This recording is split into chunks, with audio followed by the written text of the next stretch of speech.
Well, good morning, everyone. Happy Thursday morning to you. Had to go back and get another shot of the good stuff here. My name is Don K. Preston. I am the president of Preterist Research Institute of Ardmore, Oklahoma, and this is what I call my morning musings. I really enjoy my coffee of a morning. I've been really enjoying some Kona coffee, Hawaiian blend, and it's just really great stuff. Anyway, we are drawing down to a close of our response and refutation of Dr. David Hester's first affirmative speech that he gave at our formal public debate here in Ardmore, Oklahoma, July 14th and 15th, 2016. Dr. Hester got up and gave in really rapid fire style 23 arguments that supposedly refute Preston. Now, the interesting thing about it is, of course, that was supposed to be his affirmative. But the arguments are not affirmative arguments. They are negative arguments.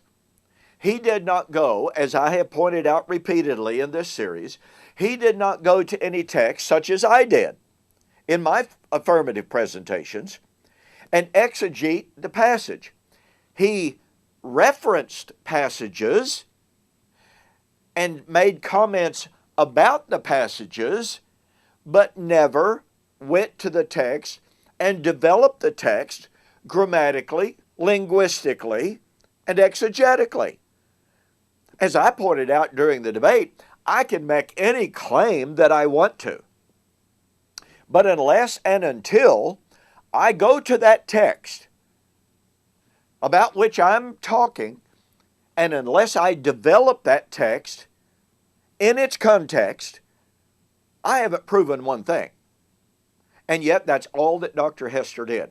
For instance, in his argument number 21, he said, well, 1 Corinthians chapter 6 talks about resurrection. That resurrection hasn't happened. Therefore, Preston is wrong. You see, once again, that's a negative argument. It is not an affirmative. It does affirm, i.e., 1 Corinthians chapter 6 talks about resurrection. Well, who's denying that? Then he assumes that 1 Corinthians chapter 6 is talking about, pardon me, the kind of resurrection that he's talking about. False assertion. And therefore Preston is wrong. So it's not truly, in the pure sense of the word, it's not truly an affirmative argument. Now, 1 Corinthians chapter 6, let's approach it like this, all right? Among many ways that we could develop this, 1 Corinthians chapter 6 is resurrection. It is the resurrection of Daniel chapter 12, verse 2. David Hester agrees. But the resurrection of Daniel chapter 12, verse 2 would be, quote, when the power of the holy people has been completely shattered, unquote. That was in AD 70. Therefore, the resurrection of 1 Corinthians chapter 6, no matter what our concept of it might be, was in AD 70. Now, I want you to notice the following. This is very quick, all right? The resurrection of 1 Corinthians chapter 6 is when, as Paul says, he will raise us up. That's a collective corporate reference. He never dealt with that. Point number 2, in regard to that passage. It is directly parallel to Philippians chapter 3, 20 and 21. Dr. Hester agrees with that. Oh, but wait. Philippians chapter 4, verse 5, which is a direct continuation, and pardon me, as you read the text, you can see the connective particles that connect that discussion all with into one discussion. But Philippians 4, verse 5, let your moderation be known unto me, all men. The Lord is at hand. So whatever that resurrection of 1 Corinthians chapter 6 was, Paul said it was at hand.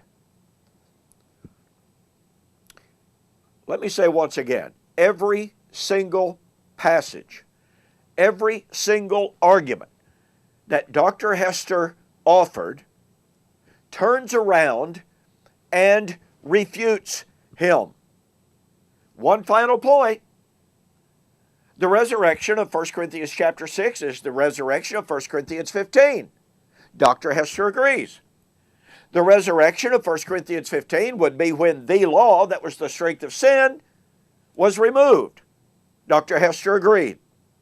But the law that was the strength of sin was the law of Moses. Dr. Hester agreed. Therefore, pardon me, the resurrection of 1 Corinthians chapter 6, no matter what we think it might be, would be when the law of Moses was removed. Dr. Hester cannot posit 1 Corinthians chapter 6 as equal to 1 Corinthians chapter 15 and posit that in the future without logically demanding that the law of Moses, i.e. the strength of sin, remains in effect until the resurrection of 1 Corinthians chapter 6. You see how fatal his own arguments are? Do you see how self-defeating they are? Look, let me say once again, let me urge you to get a copy of my book, The Resurrection of Daniel chapter 12, verse 2, Fulfilled or Future. Let me say once again, you will be absolutely blown away by the amount of evidence, by the clarity of the evidence, the undeniable power of the evidence to show, number one, the resurrection of Daniel chapter 12, verse 2 does refer to the end of the age resurrection, and number two, that resurrection occurred in AD 70. Go to my website, eschatology.org or bibleprophecy.com. Order the book. Mention that you saw the offer on Facebook or YouTube, and I will refund your shipping, saving you $5. Well, thank you so very, very much for joining me on this morning's Morning Musings. Hopefully, we'll see you on Monday. You have a safe and blessed weekend.